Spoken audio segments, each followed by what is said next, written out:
alive.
Why does everything around us generate sound? Also, there are a whole variety of sounds. Running water, a cell phone, music, someone's voice. Hello? The list of sounds you hear throughout a given day is endless. Yes. But when you are shown what sound looks like, inevitably you are shown something like this. Yes. Which sounds like this. Whoa. And to me, that doesn't make much sense because you never hear that sound in the real world. In this branch episode, let's try to better understand what is sound.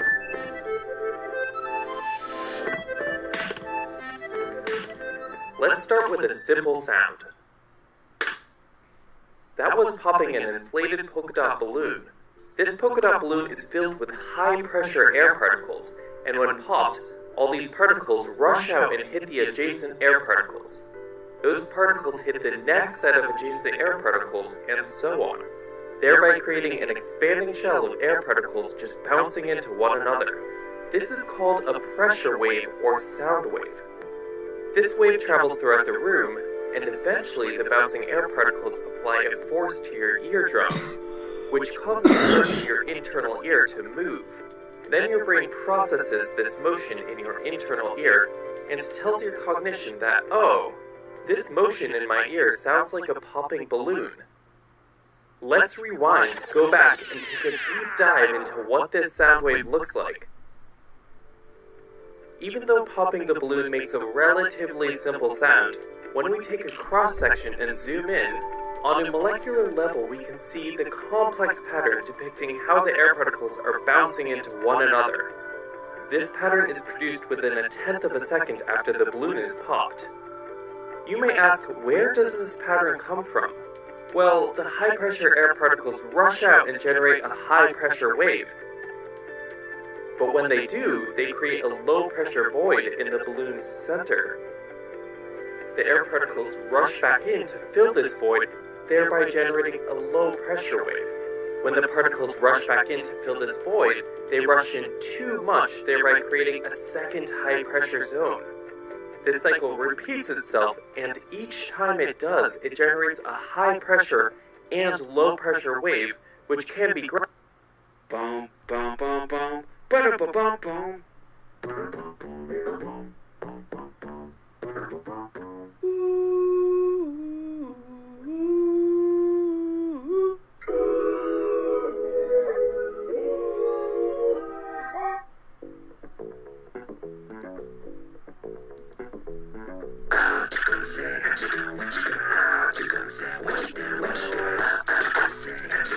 Graft. This graph shows the pressure waves, or waveform, produced by popping a balloon. The vertical axis is pressure, or the amount of force the particles bounce into one another. The horizontal axis is time. These high points in the waveform are called compressions, and they are where the particles are compressed and bouncing around a lot and thus have a higher pressure. The low points in the waveform are called rarefactions, and they are where the air particles are more spread out and not bouncing around as much, and thus have a lower pressure. Both the graph and particle animation help to visualize sound, which as we know is invisible to our eyes. The measurements are taken at a single point in space. In this case, the pressure was measured by a microphone.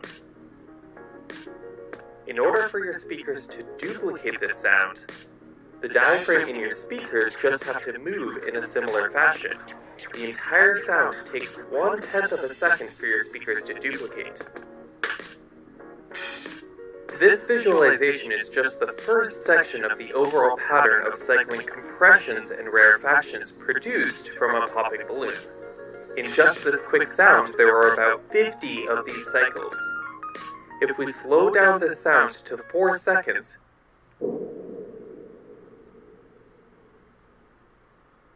you can hear some of the cycles between compression and rarefaction. Most sounds last much longer than this quick duration, so in visualizations of sound, we usually see the squished version of this graph, which looks like this. Let's consider another sound. Here is a running faucet.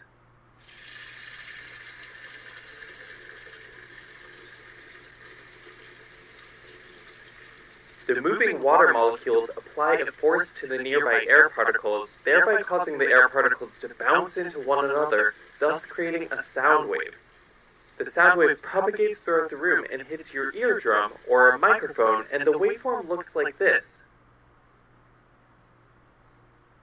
The difference between the balloon popping and the running faucet is the way the air particles are moved, which can be seen in the shape of the waveform.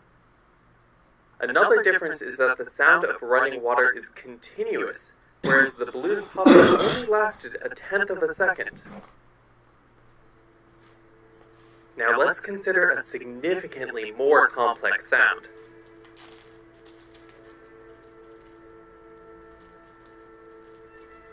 This sound of Beethoven's Ninth is constructed from dozens of instruments.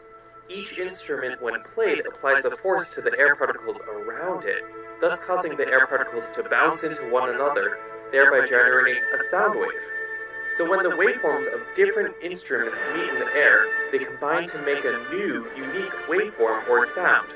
Wait, let's actually rewind to clarify 3 quick things. First, this animation properly shows how a sound wave is a sequence of alternating compressions and rarefactions. However, it doesn't show how sound propagates in all directions. It propagates kind of like this, as an expanding sphere, so just keep that in mind. Meet Multimod Rack, the next level in creative multiband distortion. The only tool versatile enough to let you place analog Abbey Road saturation on your lows, crunchy overdrive on.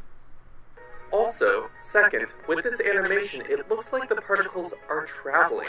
However, in reality, it is the force of the air particles that is traveling. And this propagation of force, along with the alternating compressions and rarefactions, is what constitutes a sound wave. Take a look at the video How Sound Travels to better conceptualize this bouncing-like movement of air particles. And finally, third, this sound waveform is just a quick snapshot of what the entire sound wave looks like. It's about 4/1000ths of a second in duration. To say it differently, there would be 440 of these waveforms hitting your ear in 1 second, or to say it technically, the frequency of this violin sound is 440 Hz. Or to say it musically, it is a musical note A. Okay, so now that we have those details clarified, let's jump back to where we were. So when the waveforms of different instruments meet in the air, they combine to make a new, unique waveform or sound. With simple combinations of instruments, our brain is able to analyze this combined waveform and pick out individual instruments. However, when many instruments are combined, only a trained ear would be able to determine all the instruments used to create the music, because the combined new waveform is so dissimilar to the individual instruments. Furthermore, for us to record and play back the sound of Beethoven's Ninth Symphony, we would just need to convert the pressure waveform in the concert hall into something like the movement of a needle. This is the core concept behind vinyl records. A device measures the force or pressure levels from the air particles in a concert hall or recording studio and graphs them into the grooves on a vinyl record. You you can see how the shape of the grooves closely resembles the waveforms we have been talking about. To play this record, a needle just needs to follow the recorded grooves and convert this motion into the motion of a diaphragm, which applies a force to the air particles, thereby reproducing the original sound. Well, for me, mixing on headphones has always been kind of a... Thanks for joining us and learning about sound. If you have any further questions, post them in. A needle just needs to follow the recorded grooves and convert this motion into the motion of a diaphragm, which applies a... Okay, so now that we realize this bouncing-like movement of air particles. And finally, third, this sound waveform is just a quick snapshot of what the entire sound wave looks like. It's about 4/1000ths of a second in duration. To say it differently, there would be 440 of these waveforms hitting your ear in 1 second. Or to say it technically, the frequency of this violin sound is 440 Hz. Or to say it musically, it is a musical note A.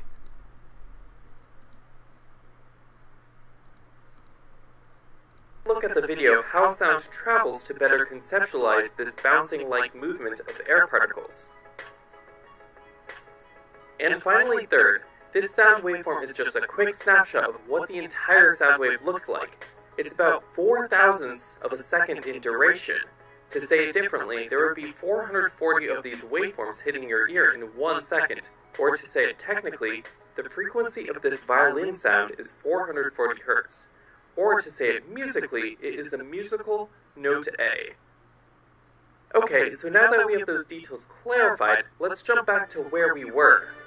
So when the waveforms of different instruments meet in the air, they combine to make a new, unique waveform or sound. With simple combinations of instruments, our brain is able to analyze this combined waveform and pick out individual instruments. However, when many instruments are combined, only a trained ear would be able to determine all the instruments used to create the music, because the combined new waveform is so dissimilar to the individual instruments. Furthermore, for us to record and play back the sound of Beethoven's Ninth Symphony, we would just need to convert the pressure waveform in the concert hall into something like the movement of a needle. This is the core concept behind vinyl records. A device measures the force or pressure levels from the air particles in a concert hall or recording studio and graphs them into the grooves on a vinyl record. You can see how the shape of the grooves closely resembles the waveforms we have been talking about. To play this record, a needle just needs to follow the recorded grooves and convert this motion into the motion of a diaphragm, which applies a force to the air particles, thereby reproducing the original sound. Thanks for joining us and learning about sound. If you have any further questions, post them in the comments below. Subscribe, like, and tell your friends and family about something you learned. This episode is about understanding what sound waves are.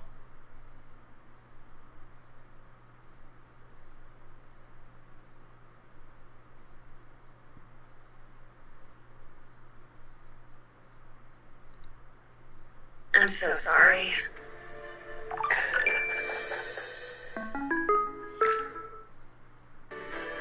We're committed to make your home your happy place at Raymore and Flanagan.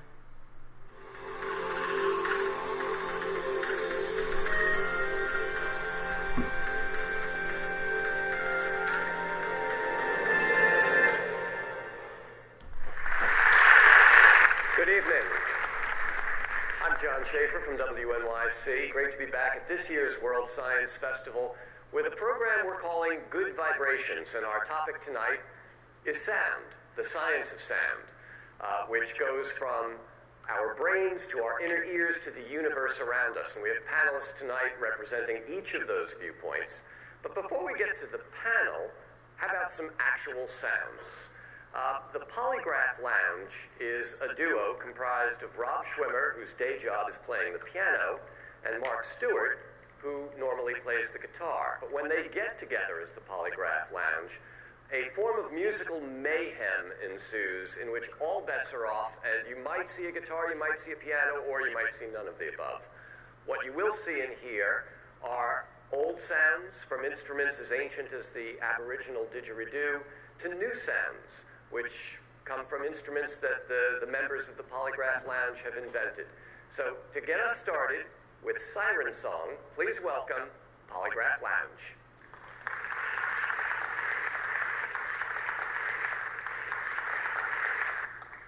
Long ago, the universe awoke in a beautiful burst of celestial sound.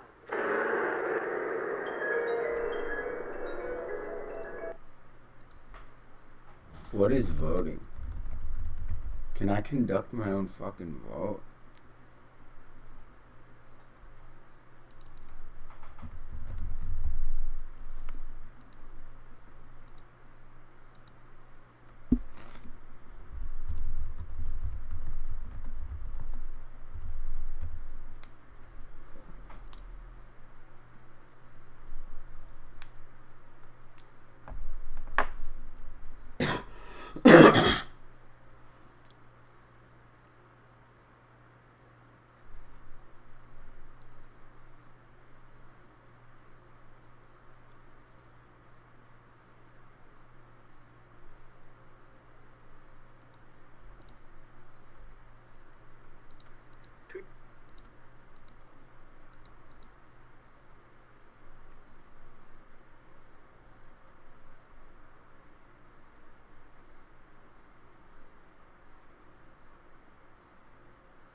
Colgate Optic White Renewal removes 10 years of yellow stains. That's like all the way back to 2010. What's that? It's a shake weight. It's a weight you shake. Remove 10 years of yellow stains with Colgate Optic White Renewal.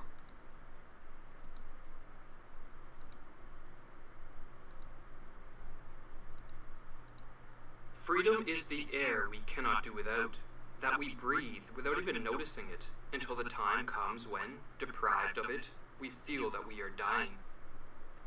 It is a startling fact that throughout history, freedom has been considered so precious that some individuals have preferred death to a life in which it is absent. Is life so dear, or peace so sweet, as to be purchased at the price of chains and slavery? Give me liberty, or give me death. Samuel Sharp, the leader of a Jamaican slave rebellion, upon facing imminent execution in 1831, professed the immortal words, "I would rather die on yonder gallows than live in slavery." Yet freedom is no longer considered what the Norwegian playwright Henrik Ibsen called our finest treasure, as the heroic cry of "give me liberty or give me death" has been replaced by what Aldous Huxley referred to as the cry, "Give me television and hamburgers, but don't bother me with the responsibilities of liberty." Instead of cherishing our liberties, many of us are willing to forego them for the mere promise of a bit more safety, security, material gain, or ease of life. But this exchange proves to be a Faustian bargain, for as humans we do not flourish in the safety and security of a caged existence. Rather, we suffer like all other animals. What is more, freedom is an essential, not optional condition for a prosperous society. We need freedom to generate the wealth that supports human life. We need freedom to unleash the creativity that moves civilization forward. And we need freedom to promote the voluntary social cooperation that keeps a society peaceful and prosperous. Poverty increases insofar as freedom retreats throughout the world, and vice versa, wrote Albert Camus. In this video, we are going to provide a defense of freedom, so as to counteract the complacency that many hold with regard to its life-promoting value. To do this, we will utilize the technique of examining a thing's antithesis, or opposite, to better grasp the nature of the object under study. So what is the opposite of a society structured on the foundation of freedom? It is a society structured on the use of coercive force. Can you not see that there are only two creeds in the world possible for men? That there are only two sides on which a man can place himself? Are you for a free world, or for a world placed under authority? Are you a believer in force, or do you take your stand on the fixed and inalienable rights of the individual? Force used defensively to ward off aggression against one's person or property is almost universally accepted as necessary and justified. But in the modern world, most people accept an additional type of force as necessary, namely, coercive force used by centralized governments in order to exert extensive top-down control of a society. But unlike force used defensively, there is not universal agreement as to whether centralized government force is necessary, justified, or whether it even contributes, rather than inhibiting, the order of a flourishing society. Some suggest that the massive centralized states that dominate our world are parasitic, and destined to destroy the societies which function as their hosts. The 19th century British philosopher Oberon Herbert was one individual who opposed the unchecked coercive force of modern governments. If coercive government need exist at all, then like many others in his day, Herbert believed they should be more decentralized, operate at a local level, and that the sole role of such governments should be to defend the individual against attacks on person or property, and that beyond that, government force has no place in a free world. That is the one and only one rightful employment of force. Force in the defense of the plain, simple rights of liberty. Part of the reasoning behind his conviction was that once you grant a government the right to use force for purposes other than defending the simple rights of liberty, then a whole slew of perilous problems follow in the wake. The real danger begins where any body of persons, central or local, are equipped with powers which exceed those of the individual. Then we prepare for ourselves a formidable source of oppression, from which, as time goes on, it becomes more and more difficult to escape. The first danger of granting a government the ability to control us with force is that, like any occupation, politics attracts a certain type of personality. It is comforting to believe those attracted to politics are the best among us, and that the electoral system prevents megalomaniacs from attaining power. But the lessons of history suggest otherwise. Like moths to a flame, centralized governments attract authoritarian and narcissistic personalities who believe they know better than the rest of us, and who experience little remorse or guilt when they manipulate, deceive, lie, or use force to sculpt society in whatever manner they please. This is on full display in the modern world, as almost all politicians promise they will use the power of the state to remake the world in their image, while rare to non-existent are those who campaign to step aside and allow the individual the proper right to be free. Oberon Herbert served as a high-ranking member of the British Parliament for nearly 10 years, and as he wrote, "I saw that no guiding, no limiting, or moderating principle existed in the competition of politician against politician, but that almost all hearts were filled with the old corrupting desire to possess that evil mocking gift of power, and to use it in their own imagined interest, without question, without scruple, over their fellow men." Another problem with granting a government the right to use force to sculpt a society is that it then becomes practically impossible to determine what the limits of these powers should be. If it is right to use unlimited power to take 1/10 of a man's property, is it also right to take 1/2, or the whole? If it is not right to take the half, where is the magical, undiscoverable point at which right is suddenly converted into wrong? If it is right to restrict a man's faculties in one direction, is it right to restrict them in half a dozen or a dozen different directions? Who shall say? It is a matter of opinion, taste, feeling. Some may say the solution is to reach some sort of reasonable consensus regarding the limits of political power, and then to encode such limits in a constitutional document, as the intention of constitutions is to serve as a political check on the abuses of power. But when centralized governments lord over tens or hundreds of millions of people, it becomes exceedingly difficult to prevent those with political power from breaching constitutional limits through devious strategies and means. The American Constitution, as one example, has long been a mere relic, as senators, congressmen, presidents, and judges have supported countless laws that mock the intentions of the Founding Fathers. And as recent events have shown, the masses are easily duped into accepting constitutional breaching power grabs, so long as they are backed with sufficient propaganda and appeals to public safety, security, and the so-called greater good. The urge to save humanity is almost always a false face for the urge to rule it, wrote H.L. Mencken, or as Albert Camus likewise observed, the welfare of the people in particular has always been the alibi of tyrants.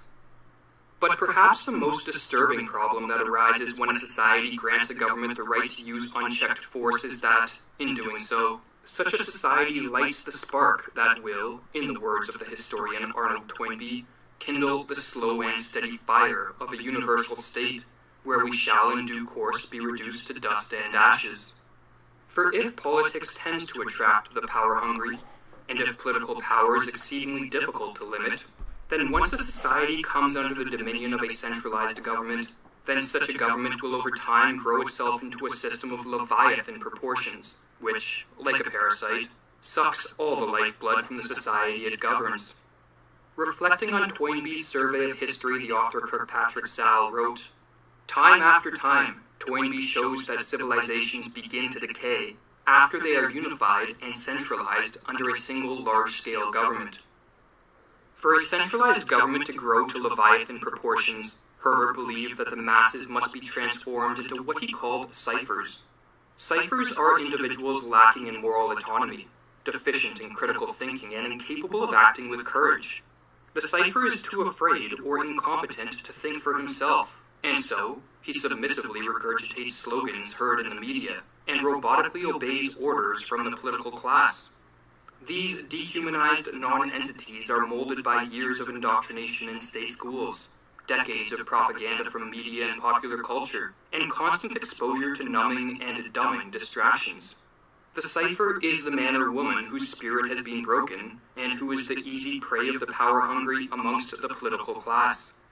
A nation of sheep will beget a government of wolves, or as Herbert explained, the great trick, the winning of power, requires ciphers, and can't be played in any other fashion. Having once turned men into ciphers, you must appeal to them as good, loyal party followers.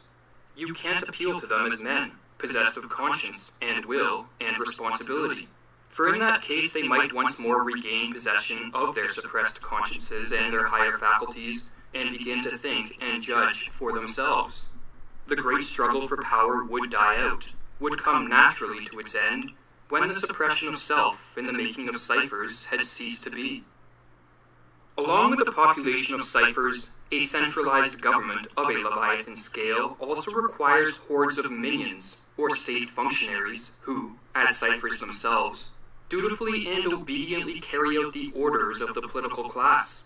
And lastly, it requires a political class, or so-called elite, who, from behind the scenes or on high, exerts increasingly tighter clamps of control, and in the process, suffocates all free enterprise, voluntary exchange, spontaneous action, innovation, hope, and progress, until the whole system collapses in on itself due to its dead weight. The system is doomed as inexorably as the Tower of Babel, wrote Herbert, or as he explains the situation. Try to picture the huge, overweighted, groaning machine of government, the men who directed vainly, miserably struggling with their impossible task of managing everything. Picture also the horde of countless officials who would form a bureaucratic, all-powerful army, always engaged in spying, restraining, and repressing, forever monotonously repeating, as if they governed a nursery, "Don't, you mustn't." And then picture imprisoned under the bureaucratic caste a nation of dispirited ciphers. Ciphers who would be as peevish, discontented, and quarrelsome as shut-up children, because shut off by an iron fence from all the stimulating influences of free life, and forbidden, as if it were a crime, to exercise their faculties according to their own interests and inclinations. Picture also the intense, the ludicrous pettiness that would run through the whole thing. For those who have not been transformed into state ciphers, Herbert's description of centralized governments may sound ominously similar to the governments across the world which, for decades, have been rapidly growing in size and power. And so, if centralized government is a parasite destined to destroy its host, then it seems as if more people should be questioning the validity of centralized government power, and considering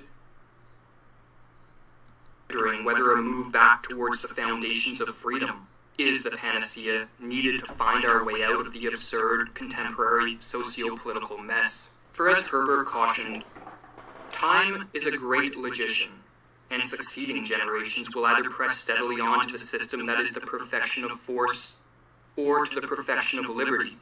On which side, then, do you take your stand?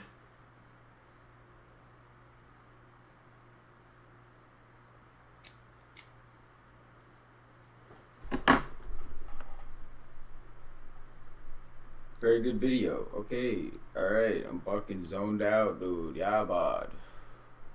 Nuts. Absolutely nuts.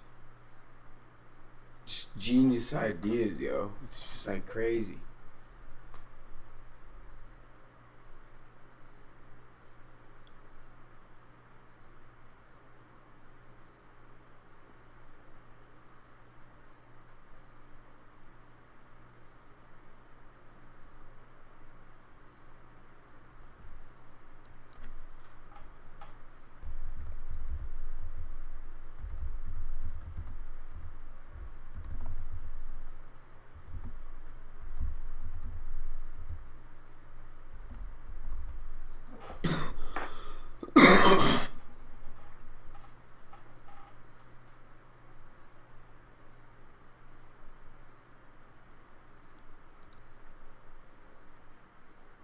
For bathroom odors that linger, try Febreze Small Spaces. Just press firmly and it continuously eliminates odors in the air and on soft surfaces for 45 days.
Fucking hilarious. What am I zoning out to, yo?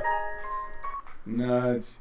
2 years ago, I was honored to tell John Ponder's story of transformation in the Rose Garden on the National Day of Prayer.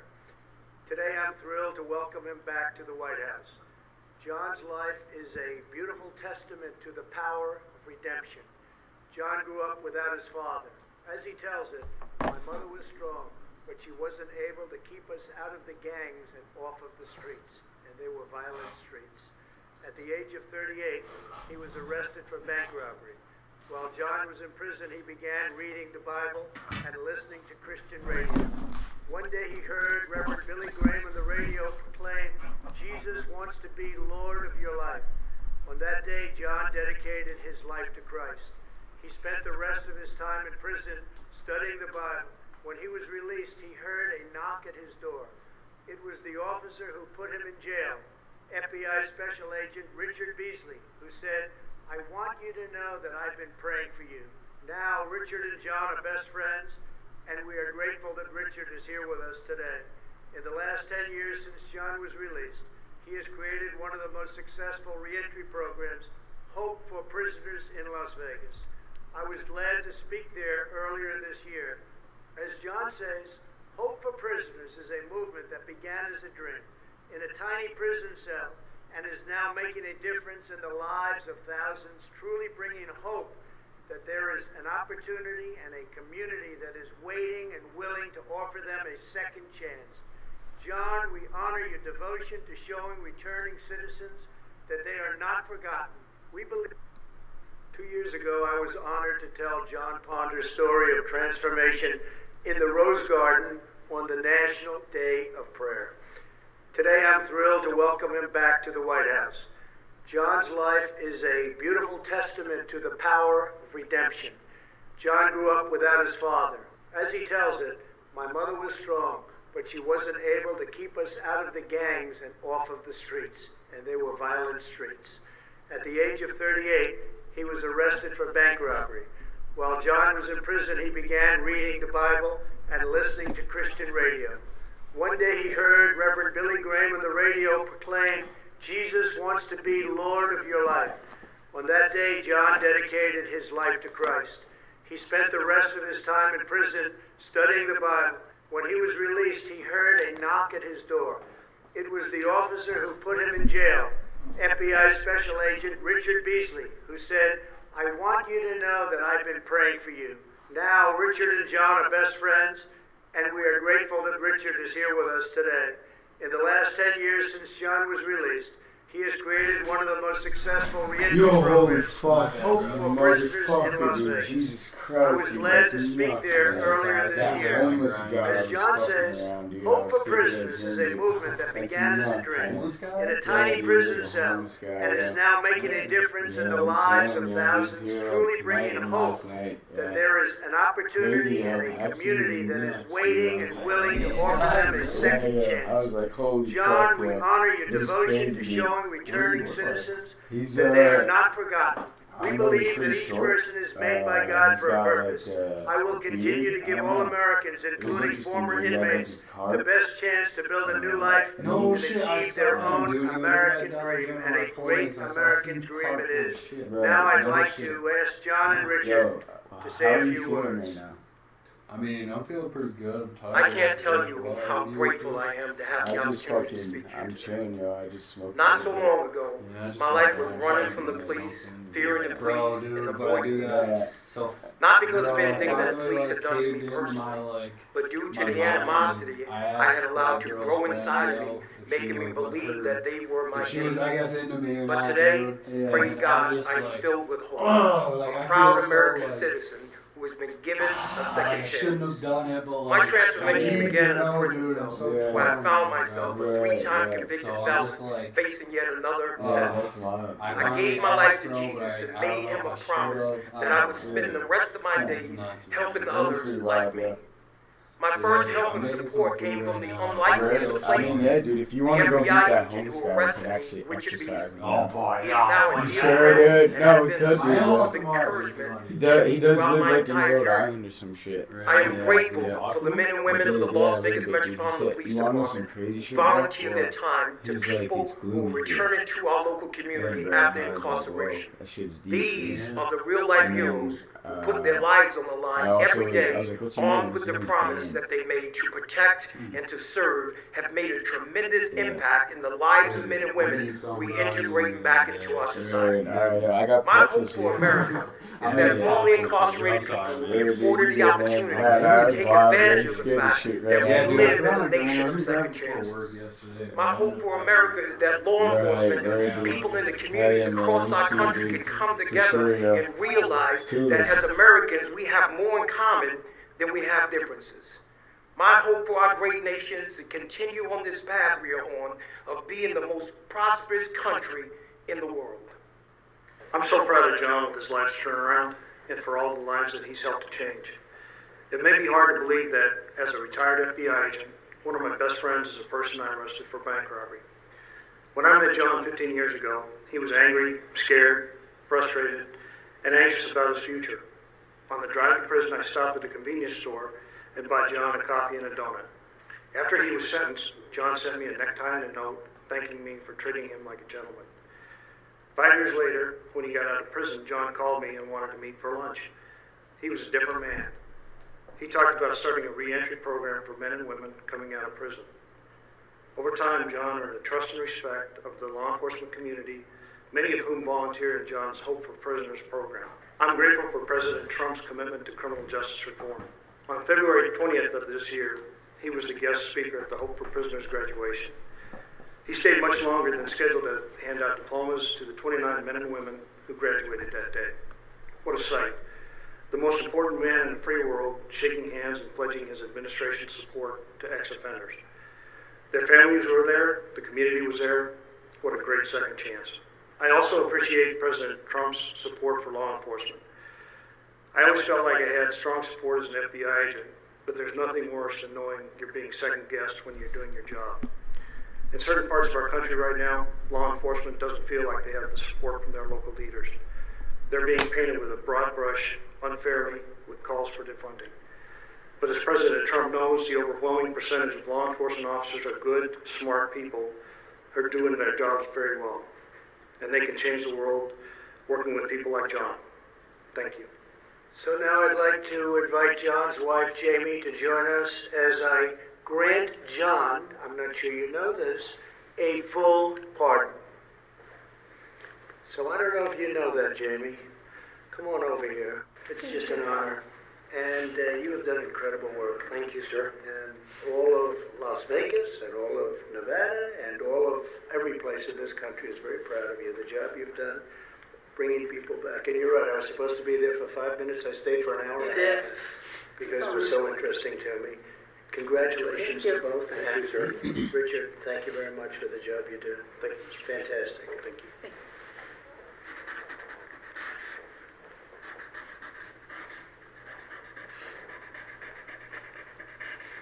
Okay. I think I'll give it to Jamie. What do you think?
Did your game just get interrupted by an update? It's switching time to a Chromebook that updates automatically. Switch to updates without interruption. Switch to Chromebook. Hi, this is Dr. Gregory Sadler. I'm a professor of philosophy and the president and founder of an educational consulting company called Reason.io, where we put philosophy into practice. I've studied and taught philosophy for over 20 years, and I find that many people run into difficulties reading classic philosophical texts. Sometimes it's the way things are said or how the text is structured, but the concepts themselves are not always that complicated, and that's where I come in. To help students and lifelong learners, I've been producing longer lecture videos and posting them to YouTube. Many viewers say they find them useful. What you're currently watching is part of a new series of shorter videos, each of them focused on one core concept from an important philosophical text. I hope you find it useful as well. One of the most striking metaphors in Plato's great work, the Phaedo, is of the body as being something like a prison. This is my depiction of a prison here. A prison cell for the soul. And he's got this really interesting account that doesn't just have the soul in prison stuck within the material body, but it has the soul playing a role, sort of collaborating with its own imprisonment, because it doesn't actually understand how it could get out of this, and making its condition worse. And then philosophy coming in and playing a role, a gradual role, in liberating the soul from this. So let's start out first with this metaphor. Socrates says, and this is probably the most stark expression of Platonic dualism and against the body, anywhere you're going to find in Plato's dialogues. Socrates says that the body is like a prison to the soul, so that the soul is stuck inside and can only look through the bars. Remember, too, he's in a prison cell at this very time. The soul can only look through the bars at what's outside. So the body acts as a kind of filter for reality. And reality is going to turn out to comprise two different realms.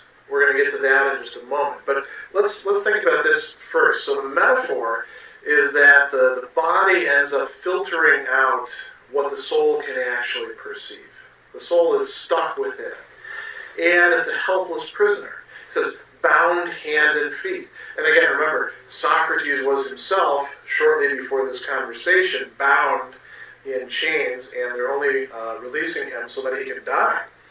So there's a lot of interesting symbology going on here. Now, when we go a little bit further with this, you notice I've got this rather complex diagram here. The passage that we're looking at, Socrates tells his interlocutors that the relationship between the body and the soul is not just this prison relationship, but that the body gets used by the soul, but also contaminates the soul with materiality. So it's interesting because the soul can actually take on the characteristic of body. This is his way of sort of suggesting that some souls aren't ready to move on right away into another state of being after death, after separation from the body, because there's so much of the body contaminating them. Now, how does this happen? Socrates has this metaphor of rivets, and think of pegs, or think of, you could use other things as well. Think of stitching in terms of clothing, or think of glue that kind of binds things together. The body and the soul are together while we're in this life, right? The body relates itself to the visible and material world.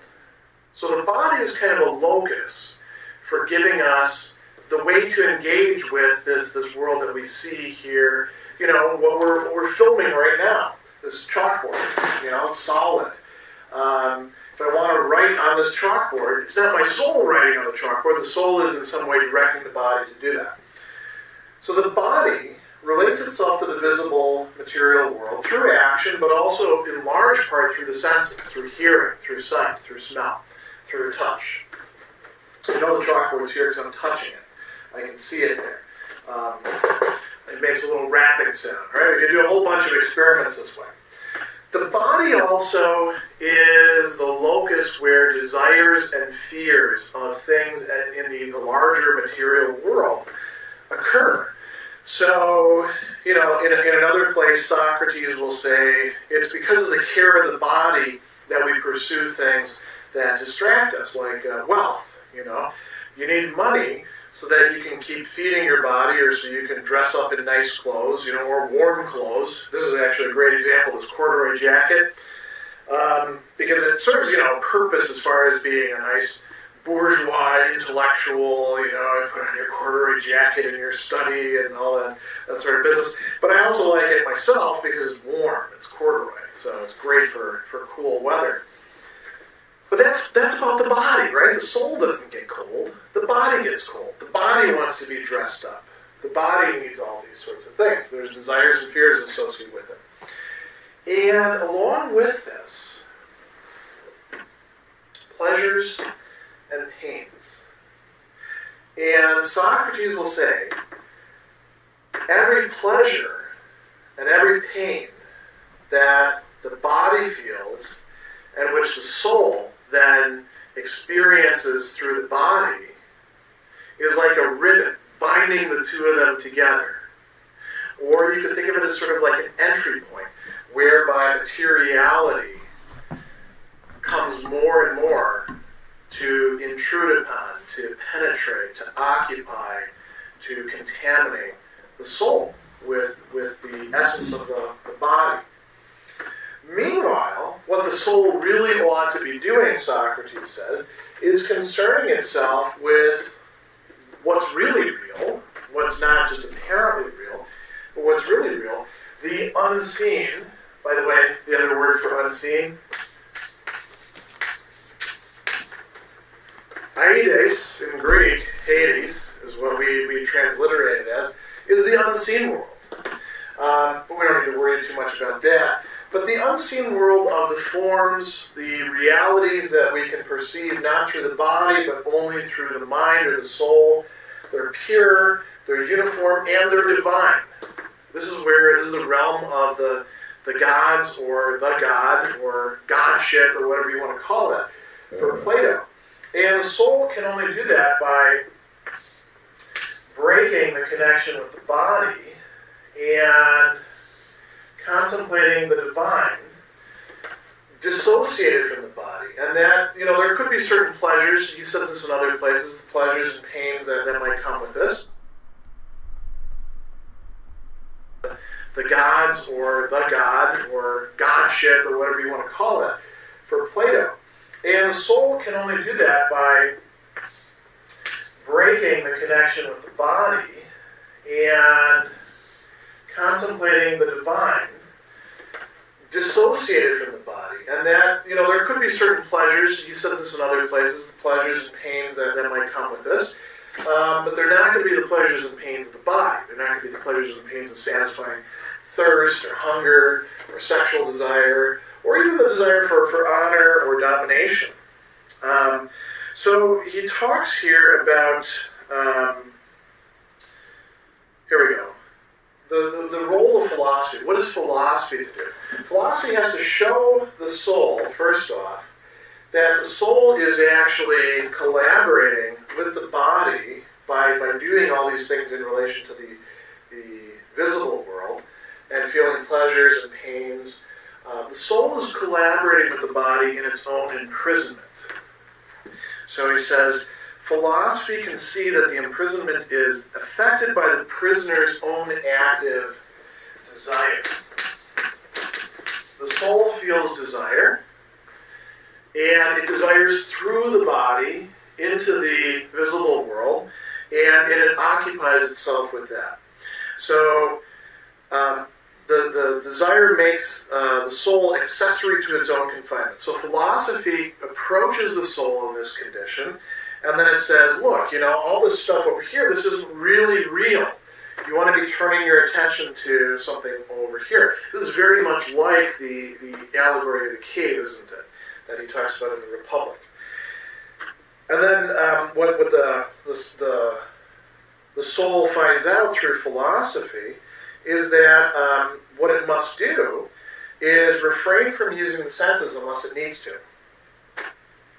Instead, it's supposed to collect and concentrate upon itself and use its powers to grasp what's in the unseen but intelligible world, and attribute no truth to anything which it views indirectly as being subject to variation, because such objects are sensible and visible, but only to what the soul sees as intelligible. So the soul of the true philosopher is going to realize that what we need to do is actually free ourselves of all of this stuff over here and concentrate just on this. That's how we liberate ourselves from the prison that is the body. Otherwise, all of this is going to contaminate the soul, and so when the scission, when the separation occurs between the body and the soul is really just contaminated with materiality and is not able to move on to its proper place, which is the real world of the forms, the eternal, the unchanging, the divine.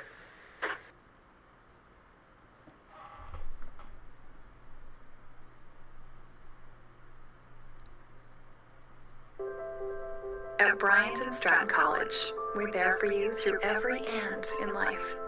So no matter what comes your way, now's the time to chase. Contrasts with Plato's dualistic theory of the soul. I'll say a little bit about first and second actuality, and then I will talk briefly about the power. Oh no!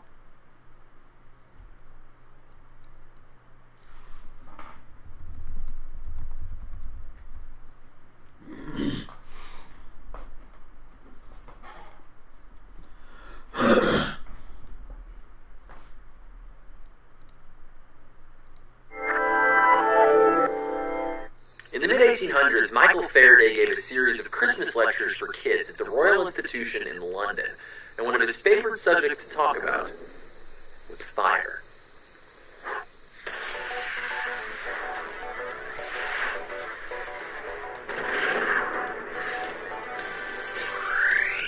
Faraday was particularly interested in candles because inside their delicate flames, they hold some amazing lessons on how fire really works. Like, you might have seen fire described like this in chemistry class, but a chemical formula doesn't explain what fire is any more than a recipe explains what chocolate chip cookies taste like. The first thing we notice about a candle flame is all those colors. Hot things glow because of black body radiation, which we talked about in our video about the color of the universe. And down at the bottom of the flame, it's hotter, so it glows blue. And in the middle, it's a little cooler, so it glows yellowish, orangish. Inside of that flame, there can be hundreds of chemical reactions taking place. The oxygen in the air and the carbon and hydrogen in the candle, they don't do anything on their own. It takes a little outside heat to get things started. The solid fuel is vaporized by the heat and ripped into smaller chunks. This is called pyrolysis, and you can't have a flame without it. You can sometimes see a dark cone around the wick where there's no fire. That's where vaporized wax is coming off the candle, but it hasn't started to burn yet.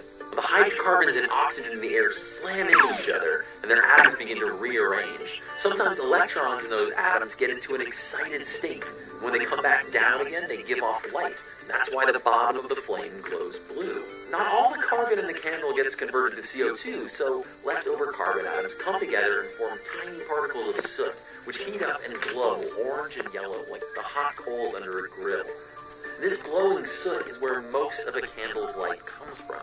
Eventually, at the tip of the flame, all the soot is burned away, and we're left with only carbon dioxide and water floating off into the air. You can investigate all the different parts of a flame for yourself with just a cold piece of metal. Up here, we find water vapor. In the yellow part of the flame, soot. And down just next to the wick, we can even recover unburned wax. Flames look really cool, too. They're almost hypnotic. Wait, what was I talking about? Oh, right, shape. Gravity pulls cool, denser air down and makes hot air rise, and this buoyancy is what gives flames their familiar shape. But if you light a flame in 0G, say on the space station, it'll look very different. All the chemical and quantum reactions that make a flame glow can only happen where it meets the air. So even though they look like solid cones, candle flames are actually hollow. As long as there's fuel and oxygen, the flame will burn and burn. Why? See, it's not the molecular ripping apart that makes a flame hot. It's the formation of new molecules and new bonds is what creates heat. And that heat drives the chain reaction forward, vaporizing more fuel, slamming more molecules into one another, and making the fire burn on. Our species has been gathering around fire for thousands of years, telling stories and asking questions over a flickering flame. And that's part of what helped make us human in the first place. Stay curious.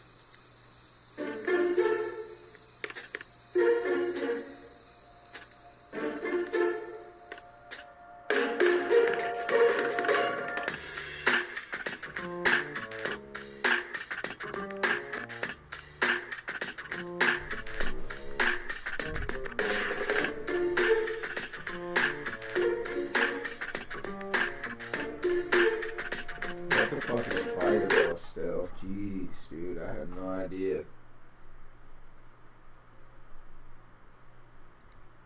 We know that fire results from the combustion of organic material and oxygen. But don't you still sometimes wonder what fire is? Why are gas flames blue and wood fire orange? And why do flames move in such a mesmerizing way? Chemistry may tell us the recipe for combustion, but the light show is all physics. When a flame burns cleanly, like a gas flame, blowtorch, or the base of a candle, the heat excites the molecules to release light, usually pale blue, from atomic transitions. That's quantum mechanics. Now, when the fuel isn't as pure and doesn't entirely burn, like wood fire, coal fire, or the top of a candle flame, there's still some blue light, but you don't see it because it's overpowered by light from all the particles of soot and smoke. They're glowing red hot. So why do hot objects glow?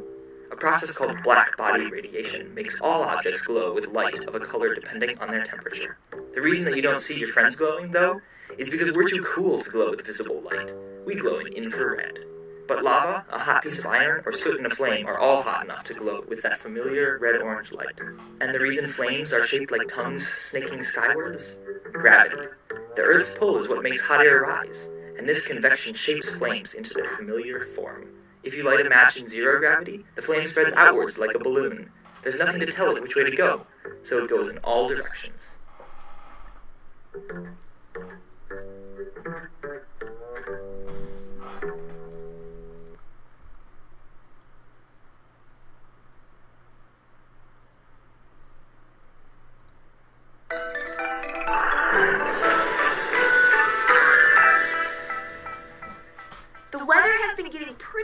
Around here lately. It's almost winter, and there's already lots of snow on the ground. One of the things we like to do when it's cold and snowy outside is sit around the fort's fireplace. We can drink hot chocolate, tell stories, and sometimes we even roast marshmallows. It's so nice and warm. But we have some very important rules about being around fires, don't we, Squeaks?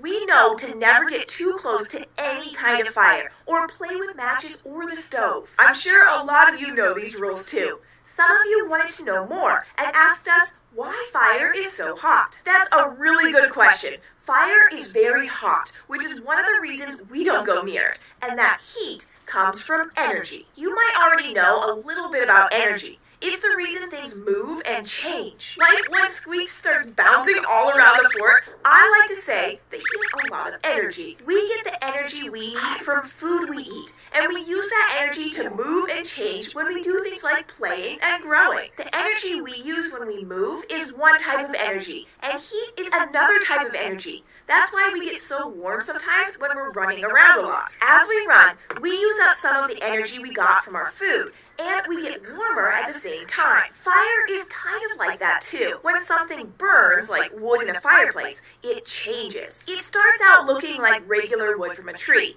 and then after it burns, it becomes all black. Sometimes it also gets broken up into smaller pieces that we call charcoal. As the wood changes, it uses up energy, and at the same time, it gives off heat. The heat that comes from a fire happens because of something called combustion.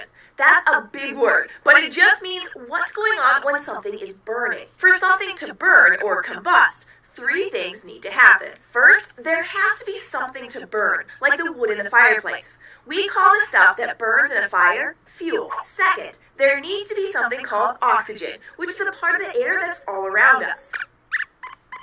Oh, you're right, Squeaks. Fire isn't the only thing that needs oxygen.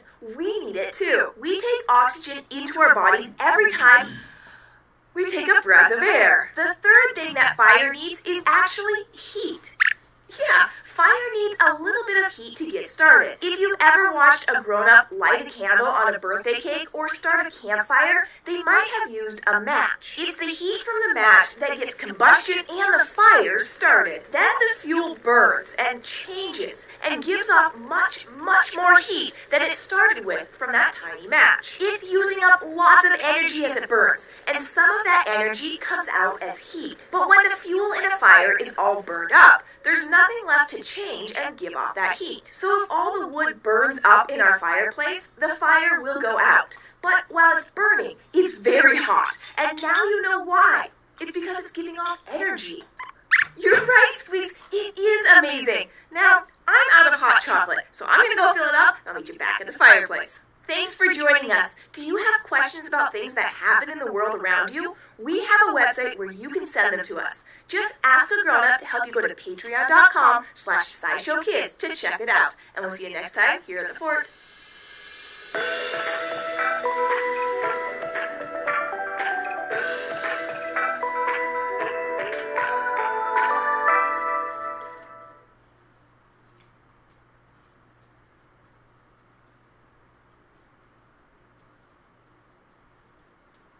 Game of Thrones star Halfthor the Mountain Bjornsson recently broke the deadlift world record with a 501 kilogram lift, which is absolutely completely bonkers. But if he had the lifting power of a leafcutter ant, he'd be able to lift a medium-sized sedan completely over his head and carry it home.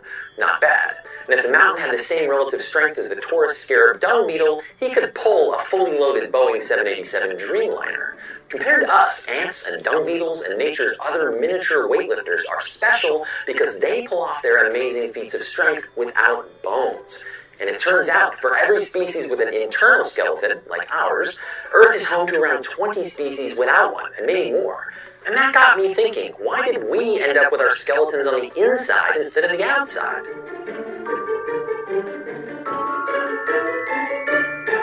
Hey smart people, Joe here. It's time to face the truth. You're just meat in a sack tied to a bunch of carefully organized rocks. And that's basically what it means to be a vertebrate. And we owe everything that we are and that we do to our bones. Skeletons are rigid enough for this and flexible enough for this. It's said that we're built with 206 bones, but 1 in 8 of us have an extra pair of ribs. Some people can even have a pair less. And that doesn't count sesamoids and tendons in our hands and feet and elsewhere. And speaking of feet, you have 52 bones in your feet alone, twice as many as in our spine. And our hands and feet have more than half the bones in our bodies. I mean, consider that rocks in your fingers were moved by muscles and nerves to help you click on this video. The oxygen powering the brain that is watching this is being fed by blood made in your bones. And you're only even able to hear me thanks to tiny little bones in your ears. All this from body parts that are about 70% mineral, made of an inorganic material called hydroxyapatite. It's combined with a flexible protein called collagen to keep you from shattering. As a result, the 20 or so pounds in the average body can withstand 1 ton of compression.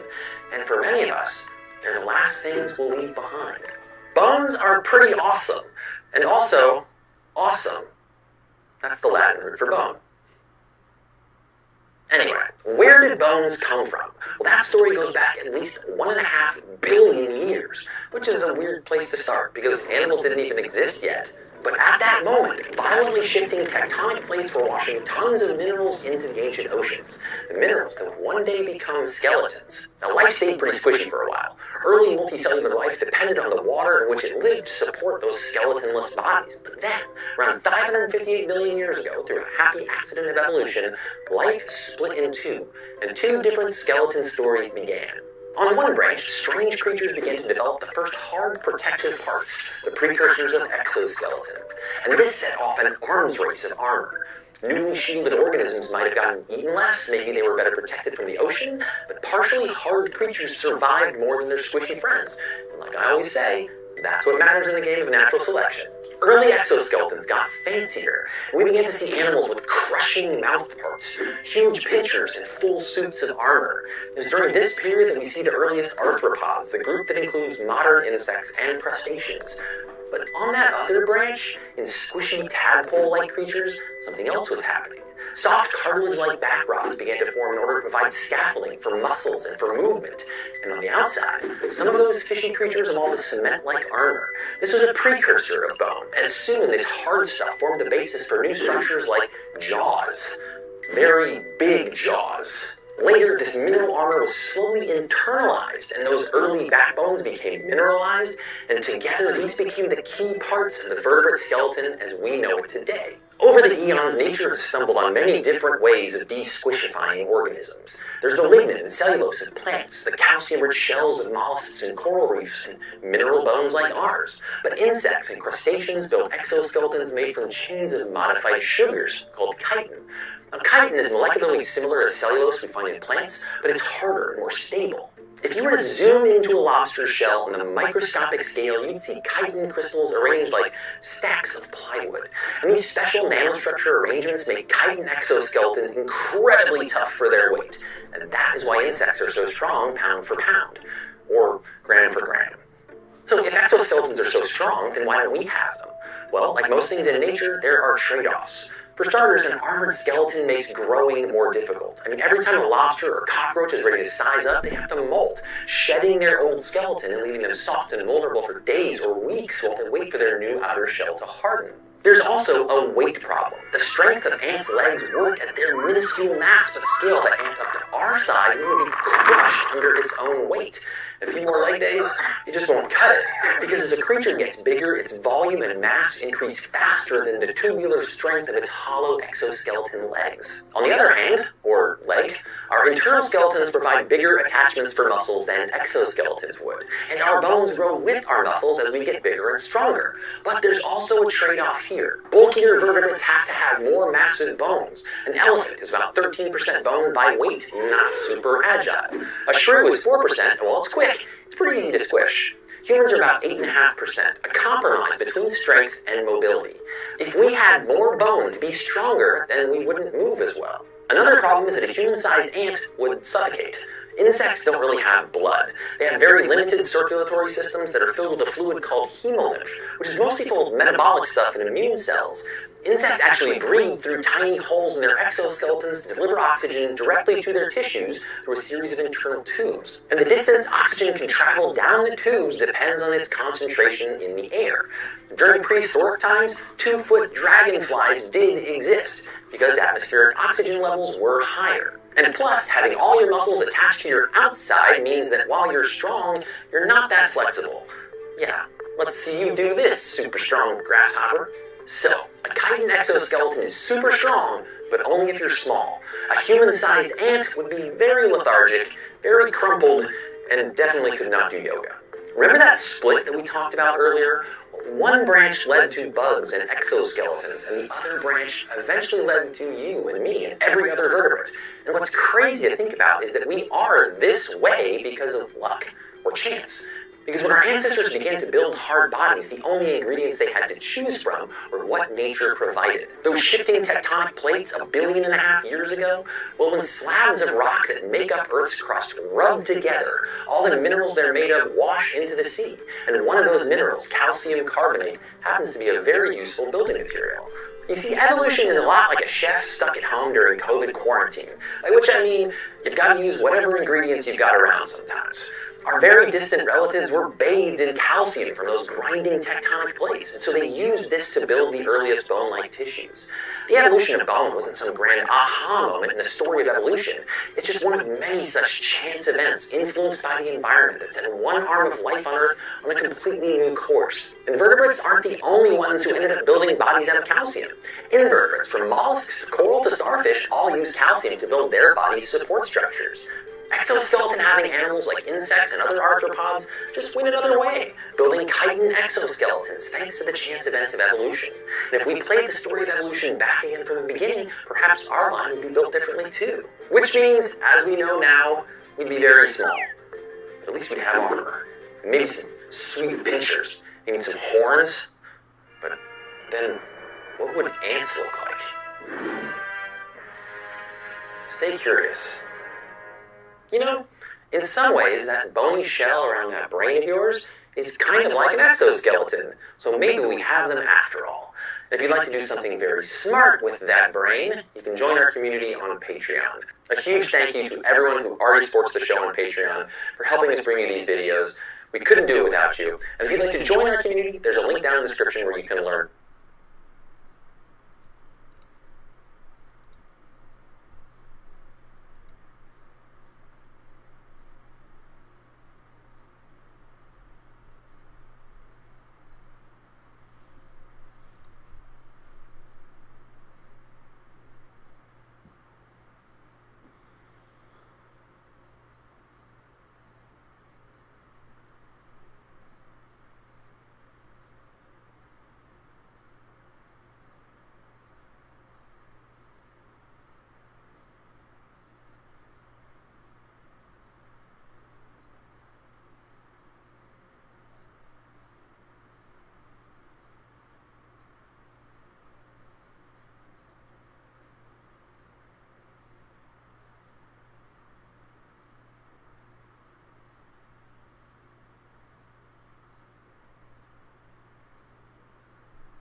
Yo, I'm still live streaming. Holy fuck.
This song is so fucking good. How about we all take a 30-second break to think about it, and then we fucking buy it, because we got money and we got opportunity.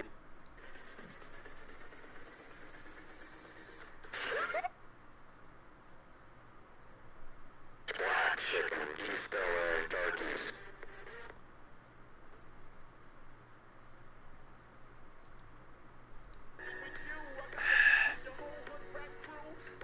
There has to happen before a certain thing has to happen. So we're going to do something before we get to the Falador Drop Party Room that is something that is very near and dear to my heart, that I'm sure so many of you have cringed at over the year. And that is, well, let's just say actions speak louder than words. So you might want to turn your volume up a little bit. It's going to be a little bit, let's just say, Well, you can see there. What do you think's going to happen, Joshua? What would you say is going to happen here? I would say a bunch of tryhards and a bunch of the one guy that has a tongue. The one guy that has the tongue? On the side of his cheek. Well, I mean, I just have one question for you. You know what that question is, Josh? Bring it down where? Bring it down. Well, there's a question before that. Yeah. Are you ready? Yeah.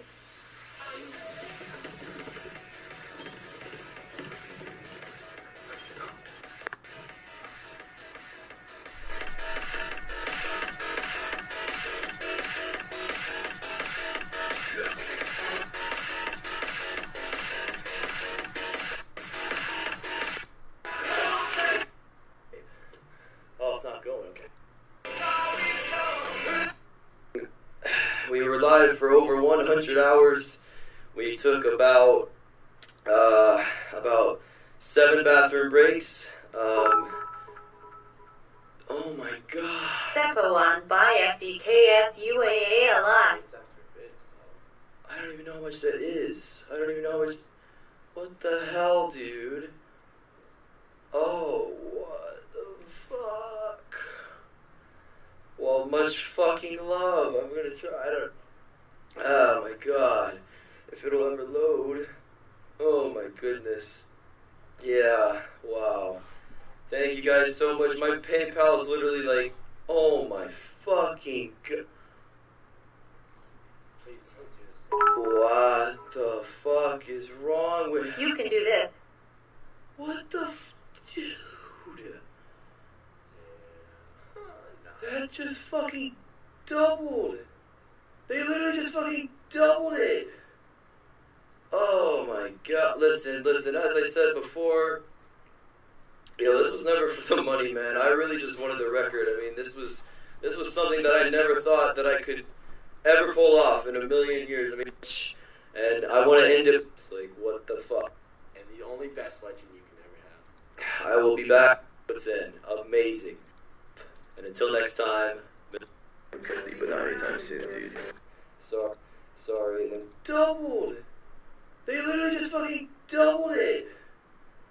Oh my god. Listen, as I said before, this was never for the money, man. I really just wanted the record. I mean, this was something that I never thought that I could ever pull off in a million years. I mean, after that one guy did it like it was nothing, I was like, shit, man, I cry and complain on 13 hour, 13, 18 hour streams, but it just goes to show, man. Hey, happy Nigerian. What? This man is not a man, he is a legend. I'll be probably in a lot of you guys. I think he deserves a huge host, and all of you guys who live stream yourself as well, you just check out this guy. I mean, the work he puts in. His name, and I told him, I said, Beard, if I pull off a 100-hour live stream, I want to host you because you inspired me to start playing the game like I loved and like I used to before. So with all due respect, here he is, my friends, Beard Squad. I love you all. Send him my love, and until next time, Mr. No Sleep, out. What's your outro? Peace.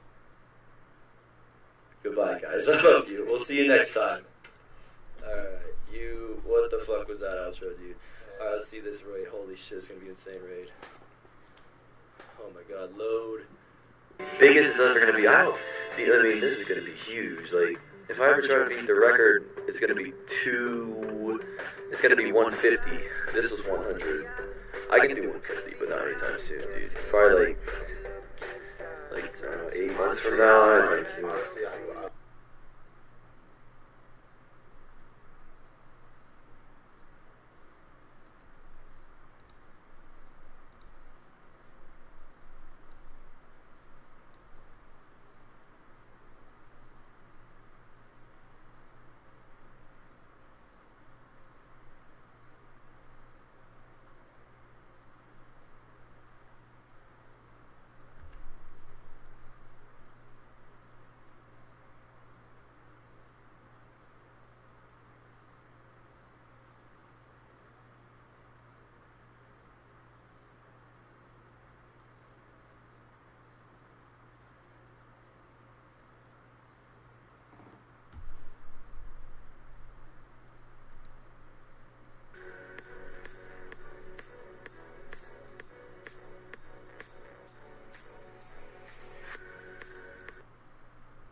correlation between a dripping faucet, the Mandelbrot set, a population of rabbits, thermal convection in a fluid, and the firing of neurons in your brain. It's this one simple equation. This video is sponsored by Fast Hosts, who are offering UK viewers the chance to win a trip to South by Southwest if they can answer my question at the end of this video, so stay tuned for that. Let's say you want to model a population of rabbits. If you have X rabbits this year, how many rabbits will you have next year? Well, the simplest model I can imagine is where we just multiply by some number, the growth rate R, which could be, say, 2, and this would mean the population would double every year. And the problem with that is it means the number of rabbits would grow exponentially forever. So I can add the term 1 minus x to represent the constraints of the environment. And here I'm imagining the population x is a percentage of the theoretical maximum. So it goes from 0 to 1. And as it approaches that maximum, then this term goes to 0. And that constrains the population. So this is the logistic map.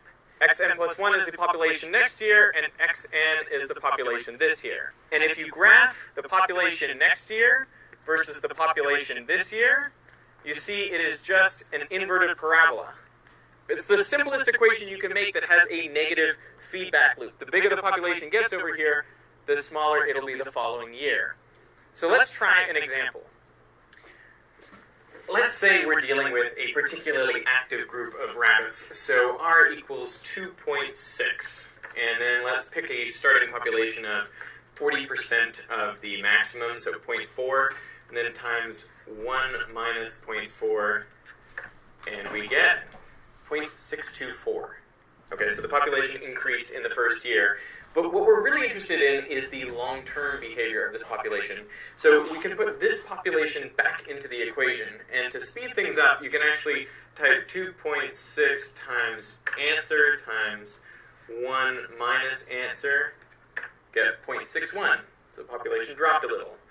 Hit it again.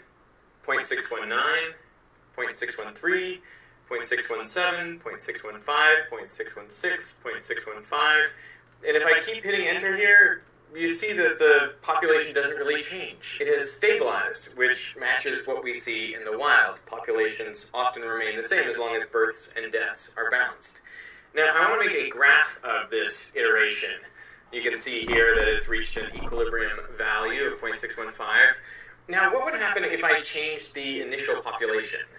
I'm just going to move this slider here, and what you see is the first few years change, but the equilibrium population remains the same. So we can basically ignore the initial population. So what I'm really interested in is how does this equilibrium population vary depending on R, the growth rate? Well, as you can see, if I lower the growth rate, the equilibrium population decreases. That makes sense. And in fact, if R goes below 1, well then the population drops and eventually goes extinct. So what I want to do is make another graph where on the x-axis I have R, the growth rate, and on the y-axis I'm plotting the equilibrium population, the population you get after many, many, many generations.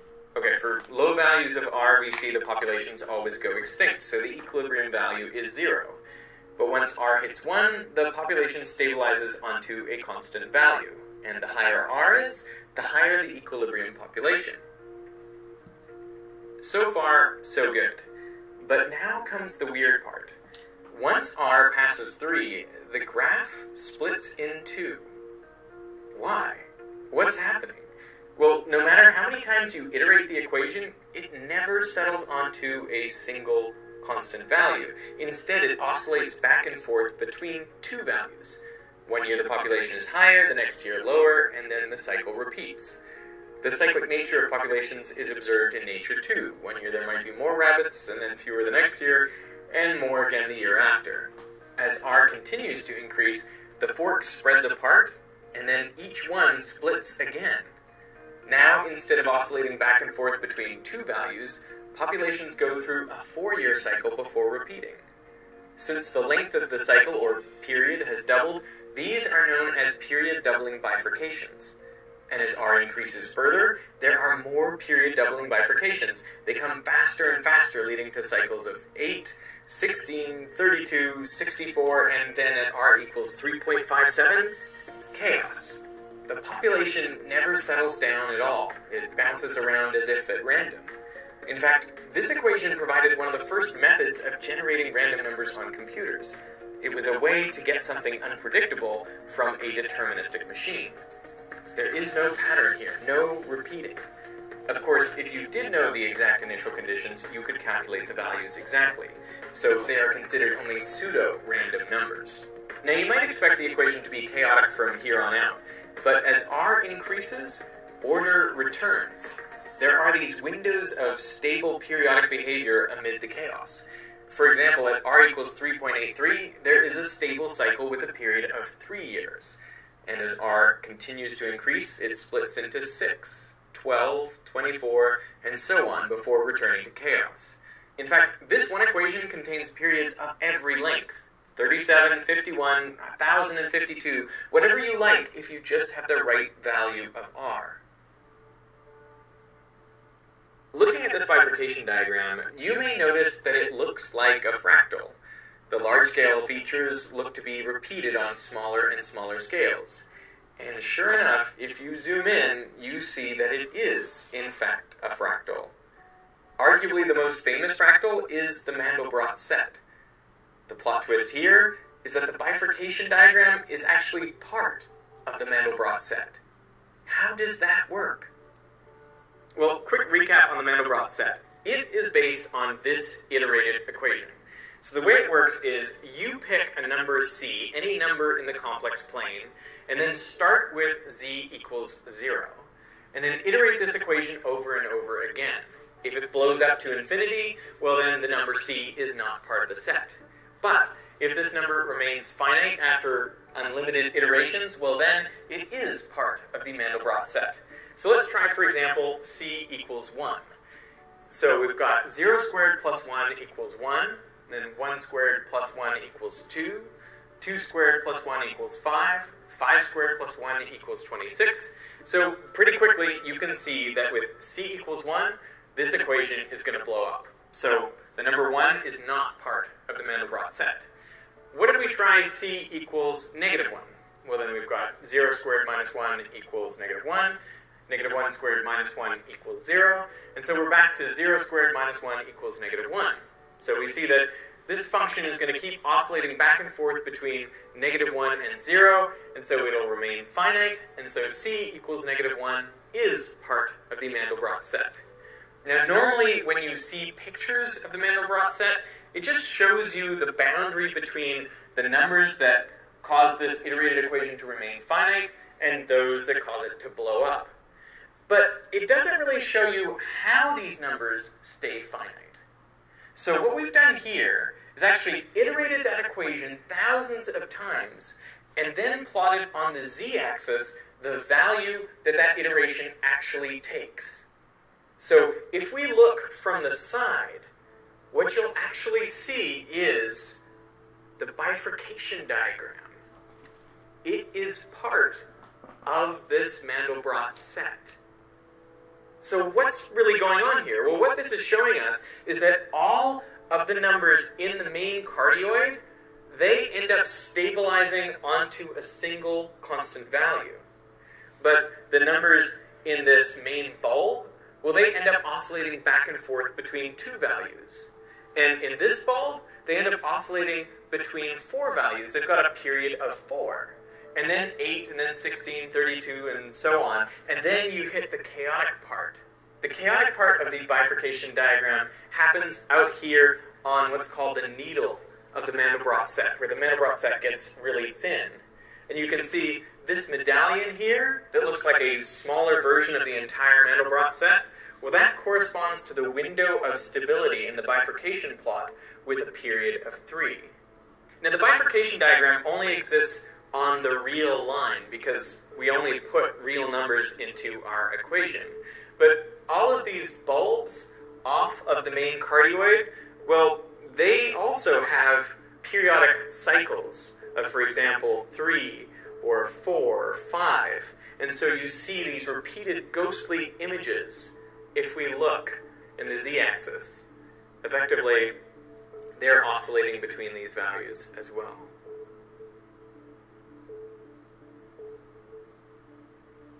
Personally, I find this extraordinarily beautiful. But if you're more practically minded, you may be asking, but does this equation actually model populations of animals? And the answer is yes, particularly in the controlled environments scientists have set up in labs. What I find even more amazing is how this one simple equation applies to a huge range of totally unrelated areas of science. The first major experimental confirmation came from a fluid dynamicist named Libchaber.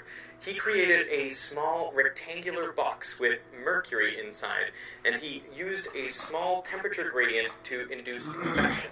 Just 2 counter-rotating cylinders of fluid inside his box. That's all the box was large enough for.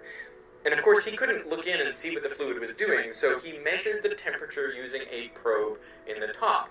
And what he saw was a regular spike, a periodic spike in the temperature. That's like when the logistic equation converges on a single value. But as he increased the temperature gradient, a wobble developed on those rolling cylinders at half the original frequency. The spikes in temperature were no longer the same height. Instead, they went back and forth between 2 different heights.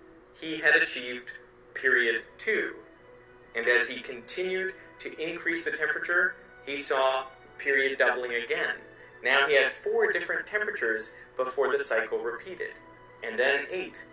This was a pretty spectacular confirmation of the theory in a beautifully crafted experiment. But this was only the beginning. Scientists have studied the response of our eyes and salamander eyes to flickering lights, and what they find is a period doubling. That once the light reaches a certain rate of flickering, our eyes only respond to every other flicker. It's amazing in these papers to see the bifurcation diagram emerge, albeit a bit fuzzy because it comes from real-world data.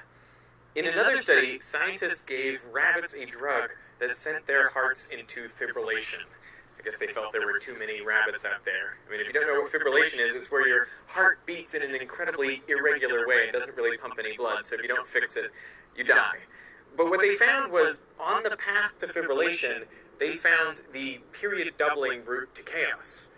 The rabbits started out with a periodic beat, and then it went into a 2 cycle, 2 beats close together, and then 4 cycle, 4 different beats before it repeated again, and eventually aperiodic behavior. Now, what was really cool about this study was they monitored the heart in real time and used chaos theory to determine when to apply electrical shocks to the heart to return it to periodicity. And they were able to do that successfully. So they used chaos to control a heart and figure out a smarter way to deliver electric shocks to set it beating normally again. That's pretty amazing. And then there is the issue of the dripping faucet.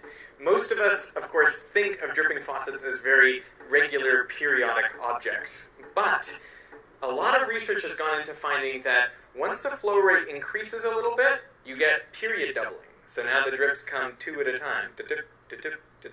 And eventually, from a dripping faucet, you can get chaotic behavior just by adjusting the flow rate.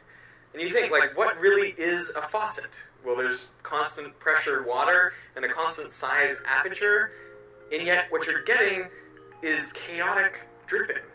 So this is a really easy chaotic system you can experiment with at home. Go open a tap just a little bit and see if you can get aperiodic dripping in your house. The bifurcation diagram pops up in so many different places that it starts to feel spooky. Now I want to tell you something that'll make it seem even spookier. There was this physicist, Mitchell Feigenbaum, who was looking at when the bifurcations occur. He divided the width of each bifurcation section by the next one, and he found that ratio closed in on this number, 4.669, which is now called the Feigenbaum constant. the bifurcations come faster and faster, but in a ratio that approaches this fixed value. And no one knows where this constant comes from. It doesn't seem to relate to any other known physical constant. So it is itself a fundamental constant of nature. What's even crazier is that it doesn't have to be the particular form of the equation I showed you earlier. Any equation that has a single hump, if you iterate it the way that we have, so you could use xn plus 1 equals sine x, for example. If you iterate that one again and again and again, you will also see bifurcations. Not only that, but the ratio of when those bifurcations occur will have the same scaling, 4.669. Any single hump function iterated will give you that fundamental constant. So why is this? Well, it's referred to as universality, because there seems to be something fundamental and very universal about this process, this type of equation, and that constant value. In 1976, the biologist Robert May wrote a paper in Nature about this very equation. It sparked a revolution in people looking into this stuff. I mean, that paper's been cited thousands of times. And in the paper, he makes this plea that we should teach students about this simple equation because it gives you a new intuition for ways in which simple things, simple equations, can create very complex behaviors. And I still think that today we don't really teach this way. I mean, we teach simple equations and simple outcomes because those are the easy things to do and those are the things that make sense. We're not going to throw chaos at students. But maybe we should. Maybe we should throw at least a little bit, which is why I've been so excited about chaos and I'm so excited about this equation because, you know, how did I get to be 37 years old without hearing of the Feigenbaum constant? Ever since I read James Gleick's book, Chaos, I have wanted to make videos on this topic, and now I'm finally getting around to it, and hopefully I'm doing this topic justice because I find it incredibly fascinating, and I hope you do too. Hey, this video is supported by viewers like you on Patreon and by FastHosts. FastHosts is a UK-based web hosting company whose goal is to support UK businesses and entrepreneurs at all levels, providing effective and affordable hosting packages to suit any need. For example, they provide easy registration for a huge selection.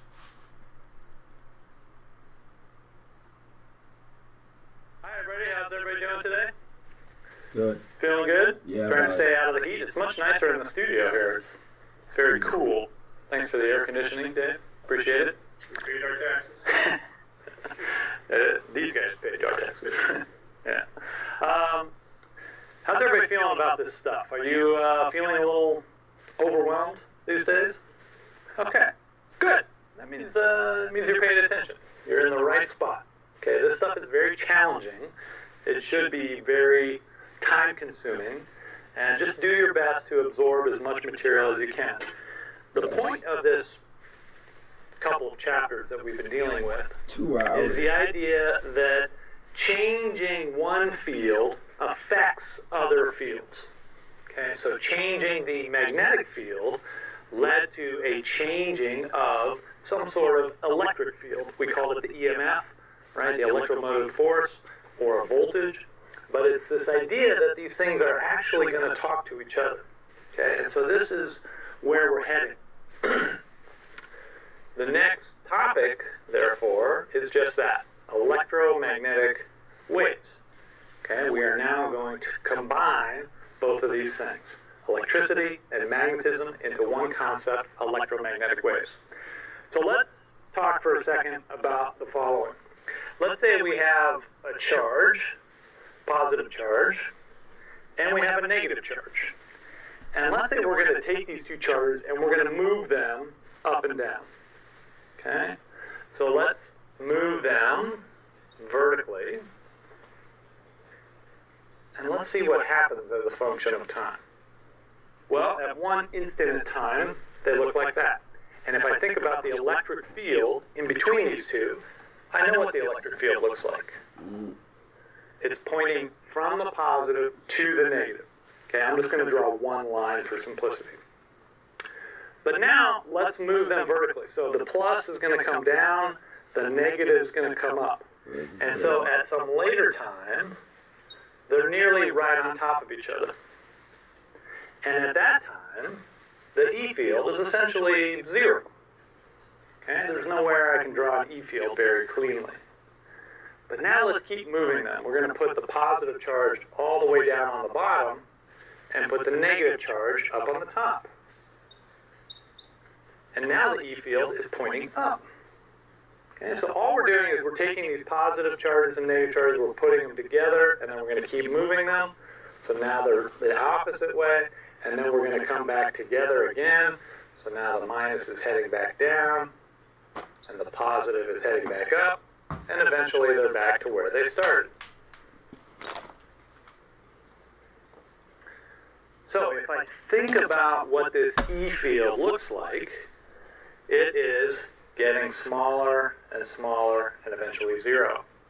And then it flips direction and starts getting bigger and bigger, and now it's a positive.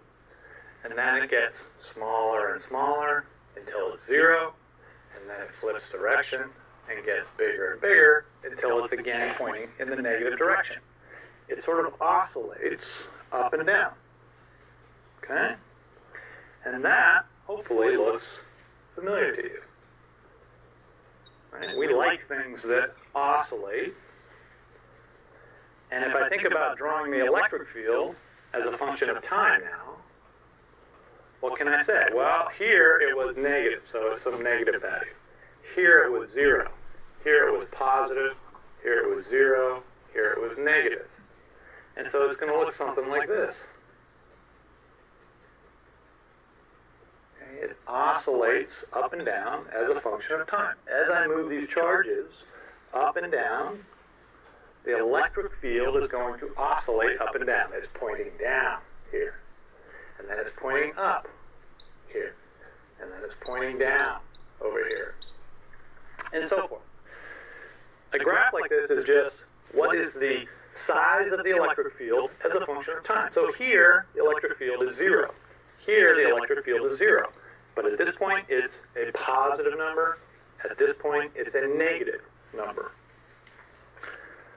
All right, let's go back to this picture here for a second, and let's think about this charge.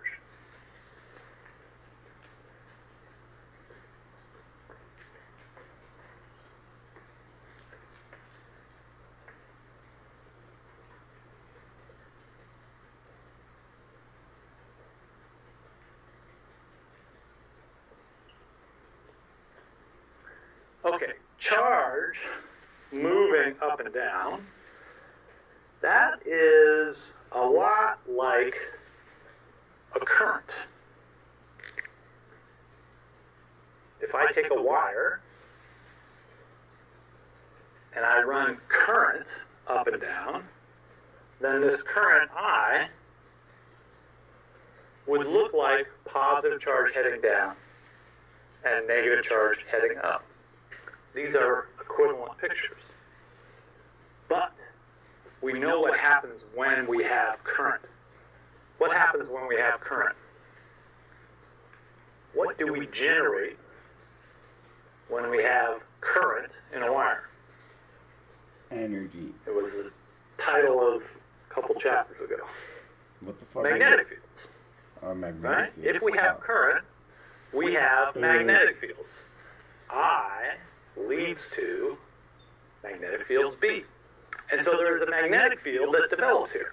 How does it develop? Like that. Okay, and you can pick the direction based on the right-hand rule. Remember, you put your thumb in the direction of the current. So stick your thumb down in the direction of the current. Your fingers are going to wrap around in the direction of B. Okay? And so we get a B field that looks like that for this particular picture. That was this case.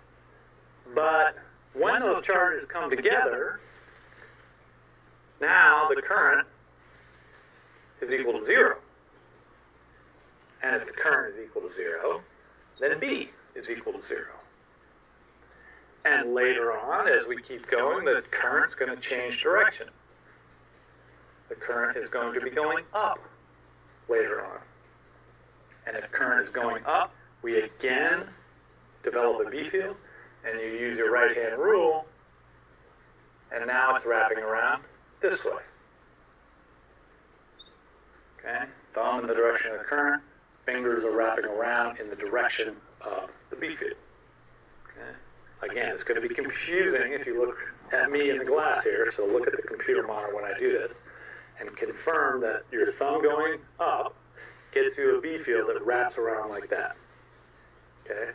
And when you do it in the monitor, make sure you use your right hand. Does everybody see that one? Okay. So, the charges went up and down. We developed an E that oscillated in time. But now we have a current that's going up and down, and we're going to develop a B that oscillates in time. And so if we draw B as a function of time,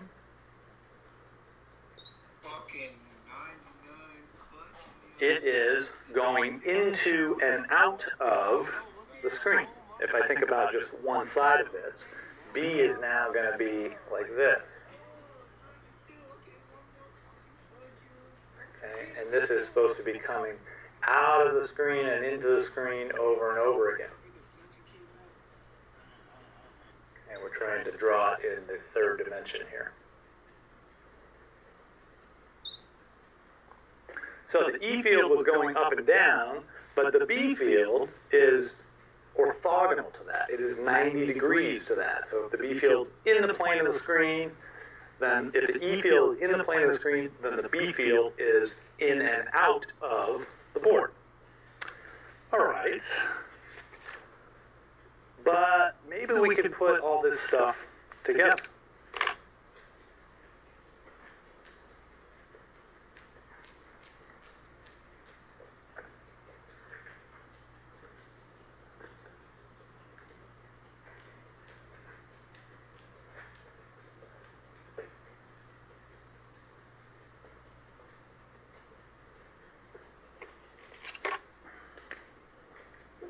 So the idea is this. A changing E generates a B. And a changing B generates an E. I change B, I can generate E. But if I change E, I can generate B.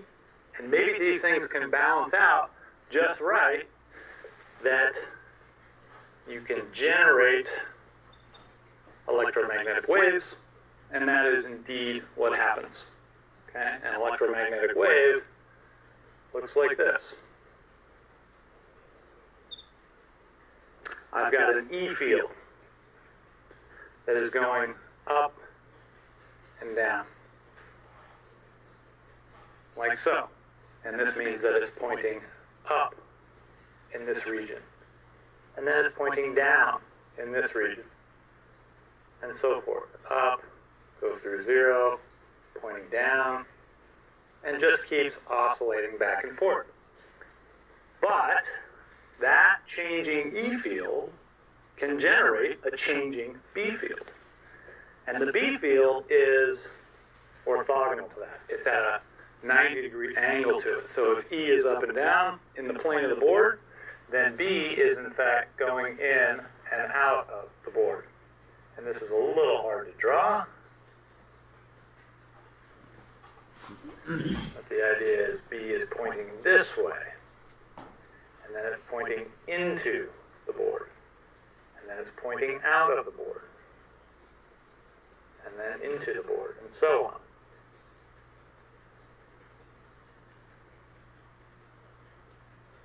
Okay. So these things are doing something like this. E field is going up and down. B field is going in and out. And so they're sort of doing this. Okay, it's like two fish swimming along, one going up and down, one going left and right. And as this happens, this entire thing propagates to the right.